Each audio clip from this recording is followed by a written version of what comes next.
Alex Scarborough, I hope you're doing well. Welcome into the game in T-Town. I'm doing well. How are you? I'm good. We're only 9 days away. Have you got that final day in, or do you have a little bit more planned before we unload this college football season on you? The vacations are over. I mean, I'm in Tuscaloosa now. Going to check out Nick's press conference. It's all, as I say, downhill from here. But the good news is we're not far from actual football games, which kind of you get into a routine and get to actual answers, starting with who the heck is going to start at quarterback for Alabama. Oh, you mean that's a big conversation here? I didn't even realize that was the topic. I feel like the 240-day never-ending conversation. Yeah, not even Urban Meyer can bump that from the headlines in Tuscaloosa or the state of Alabama as a whole. Alex, I'd love to ask, man, how much fun was this to put together this Derrick Thomas piece, man? That seems like a lot of great information. What it felt like to be sacked by Derrick Thomas during his record season. Love to kind of hear your thoughts and how much fun that was to put that thing together. Oh, it was a lot of fun, especially for somebody like me. I know I've got a lot of gray coming in, but I'm not old enough necessarily to remember what it was like to see him play at the college level in particular. So to get, a glimpse of that, and I'll give my editors a lot of credit. We're trying to think of a unique way to, on the 30th anniversary, to tell the story of what, that season was like for Derrick Thomas, 27 sacks, which is just silly. But one of the ways we came up with was, let's just talk to every quarterback he sacked, every quarterback we could get on the phone. And it took a lot of digging. It was a little bit of a wild goose chase. And I got 8 of the 10, and it was just remarkable to hear their stories about what a gifted player he was, how he just had this presence about him on the football field, wasn't really a trash talker, but was just utterly dominant for his time. And I think one of the quotes was, he was like a man amongst boys. And just to see the way he carried himself and the way he played the game, it's silly. Each quarterback I talked to, I rattled off the stat line for that year, which included 44 quarterback pressures. And it was just laughs on the other end about how ridiculous the year was. It was almost comical how good Derrick Thomas was. Well, I think the part that we often have to think about, we talk about 27 sacks. You think about that era of football. That was not a past happy college football then. 100%. And Tommy Hodson, the former LSU quarterback, was the one to bring it up to me. He said, look, we ran the ball all the time, and he still had these numbers. So if you bring in today's game where you're throwing the ball 50 times in a game and you're not max protecting either, that's another thing. Your tight ends are actually going out. You maybe don't have as many people to protect against a guy like Derrick. He could have had even more numbers. It's pretty crazy to think. Again, it's 27 sacks, and nobody's really come close to it.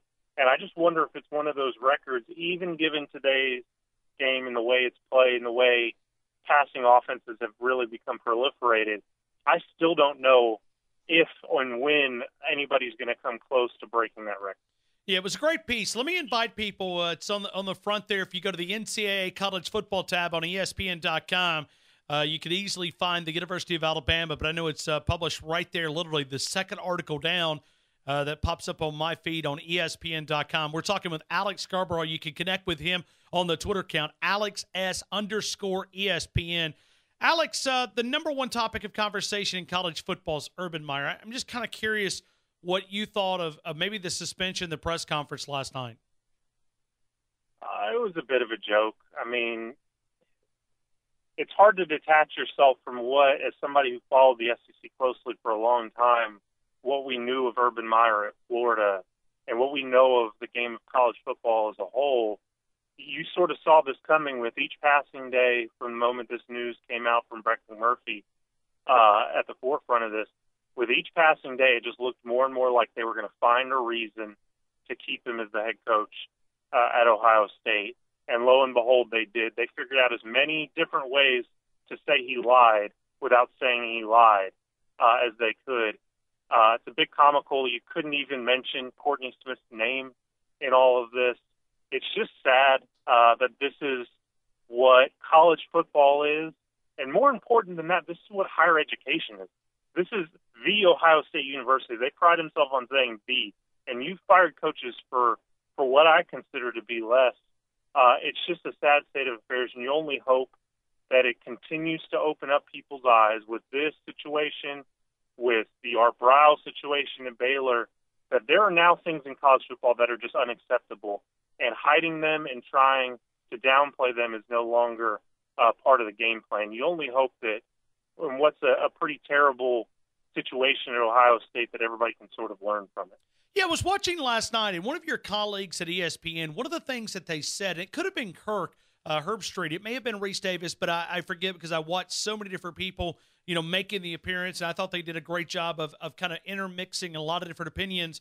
But one of them said, there needs to be an outside investigator, and it helps you because of big-time college athletics, sometimes you do lose maybe your focus, and maybe the 24-hour day is not enough for this big-time CEO that is trying to manage all the staff members at the staff sizes that gets large. And I'm not trying to make a mulligan here, rebuttal for Urban Meyer, but I thought he came up with something.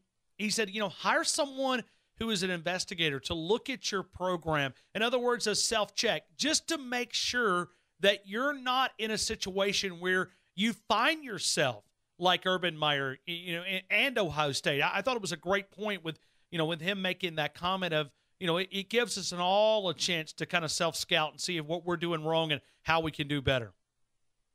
That's 100% correct. You can't form a committee. You can't ask coaches to investigate themselves. It's just not going to work that way. It's something I've always sort of been interested on the recruiting side of this, where we see teams bring in players and we find out that they had serious off-field issues, and the fact that there's no real clear-cut way for investigating these kids' background and having somebody to look at and stop coaches and say, look, I understand you think that this kid is a talented individual, but there are certain things we just can't accept.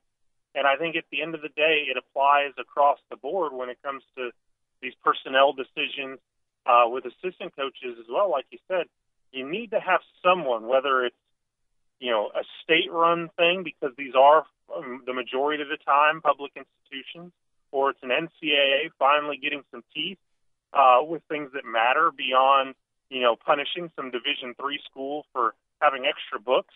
There needs to be policies in place and people to enforce those policies. We're moving more in the direction of having those policies. Like I said, with incoming recruits now in the SEC, there's a stronger look at those things, but there needs to be a practice and a person in place who is impartial and above reproach when it comes to that, because the things you've heard over the last less than 24 hours since this news conference was everybody who was on that committee, whether this is factual or not, there's the viewpoint that these guys are all rooting for Ohio State. And because it's Ohio State that formed this board, there needs to be a detachment so there can be some transparency and some respect given to these decisions more than there is today. We're talking to Alex Scarborough. Alex, let me try to make a little bit of a transition. This might be a little rough, but let me go to Alabama here in just a couple of minutes, a team that you have covered for double-digit years. When we talk about college football, you're down in the SEC, but a team that you always keep under the close microscope is Alabama. Your thoughts on maybe your biggest concern is 9 days out from Alabama kicking off down in Orlando. Your biggest concern around this football team?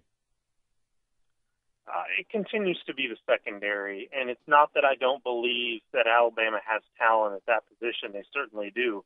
But if you just take a step back and look and say, if they had just lost Minkah Fitzpatrick, we would be saying that Alabama, what are they going to do if they just lost one of their best, if not the best, defensive back in modern history? I mean, Minkah was that good. I think we forget it a little bit. We'd be asking just that question if it was just Minkah. But it's not just Minkah. It's not just all four starters. It's the top 6 players to play in that secondary are all gone. I mean, that's a lot. I don't care if you're Alabama. I don't care if you're the NFL and you sign 14 free agents to make $5 million a year. You have a lot to replace there, and there's going to be a learning curve. I do think Deontay Thompson is going to be an all-SEC caliber guy. I do think Patrick Surtain and some of those new guys are going to be able to make a difference. But in today's day and age, where throwing the football is such a premium and thereby pass defense is such a premium, the fact that you have so many new guys back there is a huge issue for me. And tangential to that, the fact that you've lost two outside linebackers now, and you sort of wonder with Terrell Lewis and Chris Allen what that pass rush is going to look like, the trickle-down effect of the secondary. I just think they're going to be in a microscope early, and if you're Alabama, you just hope that the schedule sets up as such that you can get over what could be some growing pains at that position. Alex, do you feel like inside that building they know who the starting quarterback's going to be? Do you feel like that has already been determined, or do you feel like that this is still a competition going into the final 9 days? I think there are people in that building who certainly lean one way or another, for sure. But there's only one person in that building whose opinion matters, and it's Nick Saban. And I don't think he's made up his mind yet. I don't think he feels any pressure to make up his mind until somebody makes up his mind for him, and you get the phrase he wins the locker room, however you want to phrase it. I think he's willing to wait as long as it takes before it becomes obvious to him. And when he does, it'll make the move. And I just see this continuing on until at least the first game or two of the season, because at the end of the day, you have one quarterback in Jalen Hurts who is, as everybody knows, 26-2, and you have this mountain of evidence about what he is as a quarterback, whether he has limitations or not. You know about what you're getting. And with Tua, it's the polar opposite. You have talent and you have one half of really good football. And you need to see what he can do when he knows he's going to play, when the teams are game planning for him, when there's actual pressure on him. So I think part of it for Nick Saban is let's get him into a game situation where everybody knows those things and all of those things are present before we make up his mind. So I think as much as people on the outside and some people even in the building might think, hey, it's Tua, he's going to do this and that, I think Nick Saban still has things he needs to see before he makes that final call about who's going to be the starter.